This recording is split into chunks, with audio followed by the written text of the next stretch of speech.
ମାଲକାନଗିରି ଜିଲ୍ଲା ଯୋଜନା ଓ ପର୍ଯ୍ୟାଲୋଚନା ବିଭାଗ ପକ୍ଷରୁ ନିରନ୍ତର ବିକାଶ ଲକ୍ଷ୍ୟ କାର୍ଯ୍ୟକ୍ରମ ଜିଲ୍ଲାସ୍ତରୀୟ ବିଜ୍ଞାନ ପ୍ରକଳ୍ପ ପ୍ରଦର୍ଶନୀ ଅନୁଷ୍ଠିତ ହୋଇଯାଇଛି।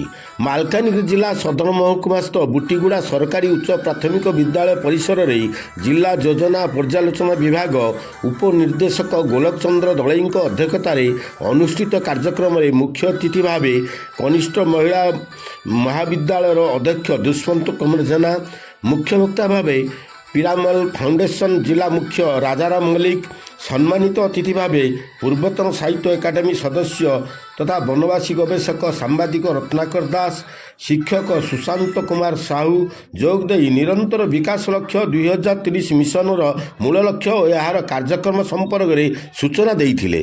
ଅବସରପ୍ରାପ୍ତ ଅଧ୍ୟାପକ ସରୋଜ କୁମାର ଦାସ, ଅବସରପ୍ରାପ୍ତ ଶିକ୍ଷକ ନିରଞ୍ଜନ ପଣ୍ଡା, ଶିକ୍ଷାବିତ ରବୀନ୍ଦ୍ର କୁମାର ମହାରଣା, ଶିକ୍ଷକ ପ୍ରମୋଦ କୁମାର ସେନାପତି ବିଚାରକ ମଣ୍ଡଳୀ ଭାବେ ଏଥିରେ ଭାଗ ନେଇଥିଲେ।